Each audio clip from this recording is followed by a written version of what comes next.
दोस्तों, मैं आपको रहीमदास जी के दोहे अर्थ सहित सुनाने वाली हूँ, तो सुनिए। रहीमन पानी राखिए, बिन पानी सब सून। पानी गए न उबरे, मोती मानुष चून।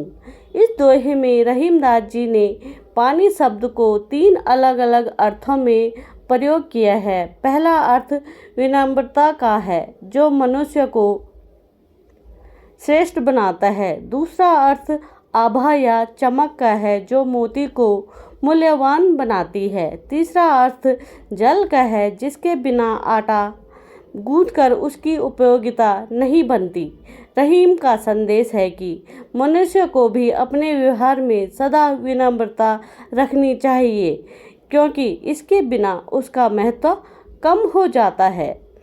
जो रहीम गति दीप की, कुल कपूत गति सोए।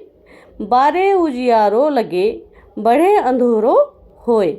अर्थात रहीमदास जी कहते हैं कि दिए और कुपुत्र का स्वभाव समान होता है।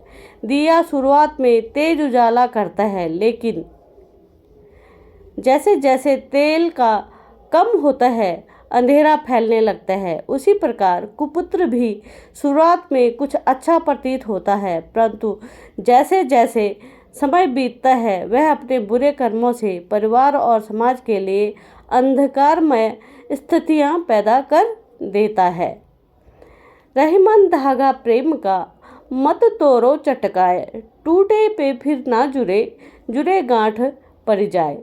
रहीमदास जी कहते हैं कि प्रेम के धागे को कभी झटके से मत तोड़ो, क्योंकि टूटने के बाद वह दोबारा जुड़ नहीं पाता। अगर जुड़ जाए तो उसमें गांठ पड़ जाती है, जिससे पहले जैसी मधुरता नहीं रहती। रहीमन देख बड़ेन को, लघु न दीजिए डारी। जहाँ काम आवे सुई, कहाँ करे तलवारी। अर्थात रहीमदास जी समझाते हैं कि किसी वस्तु की कीमत उसकी उपयोगिता पर निर्भर करती है, ना कि उसकी कीमत या आकार पर। जिस प्रकार सुई की जरूरत हो, वहाँ तलवार काम नहीं आ सकती। हर वस्तु का अपना विशिष्ट महत्व होता है। दीन सबन को लखत हैं, दीन ही लखे न कोय।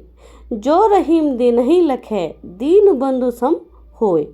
रहीमदास जी कहते हैं कि गरीब व्यक्ति सहायता की उम्मीद से सबकी ओर देखता है, लेकिन उसे कोई नहीं देखता। जो व्यक्ति गरीब की और प्रेम और सहानुभूति से देखता है और उसकी मदद करता है, वह भगवान के समान दयालु माना जाता है।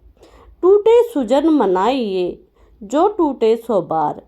रहीमन फिर पोइए, टूटे मुक्ता हार।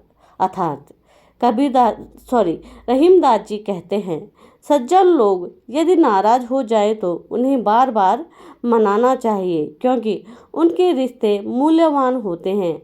जैसे टूटी माला के मोतियों को फेंकने के बजाय उन्हें फिर से पिरो लिया जाता है, वैसे ही अच्छे संबंधों को सहेजना चाहिए। रहीमन वे नर मर चुके, जो कहूँ मांगन जाए। उनते पहले वे मुए, जिन मुख निकसत नाए। रहीमदास जी कहते हैं कि भीख मांगना आत्मसम्मान खोने जैसा है। जो जीते जी सहायता देने से इनकार कर देते हैं, वह पहले ही मरा हुआ माना जाता है, क्योंकि उसमें दया और करुणा का अभाव होता है। रहीमन असवा नयन ढरी, जिय दुख प्रकट करे। जाहिर निकारो गेहते, कस न भेद कही दे।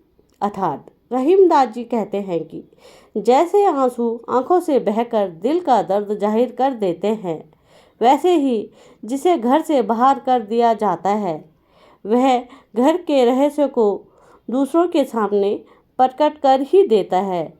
दुख और उपेक्षा इंसान को भीतर से तोड़ देती है। दोनों रहीमन एक से, जो लो बोलत नाहि। जान परत है काक पिक, ऋतु बसंत के माही। रहीमन जी कहते हैं कि कौवा और कोयल देखने में एक जैसे लगते हैं, लेकिन उनकी पहचान उनकी आवाज़ से होती है। बसंत ऋतु कोयल की मधुर ध्वनि से उनका भेद स्पष्ट हो जाता है। इसी प्रकार व्यक्ति की पहचान उसके गुण और वाणी से होती है, ना कि उसकी बाहरी रूप रंग से। समय पाप फल होत है, समय पाए झरि जात, सदा रहे नहीं एक सी, का रहीम पछतात। अर्थात रहीमदास जी कहते हैं कि हर चीज का समय निर्धारित होता है, पेड़ पर फल आने और झड़ने का भी। उसी तरह मनुष्य की स्थिति भी समय के अनुसार बदलती रहती है।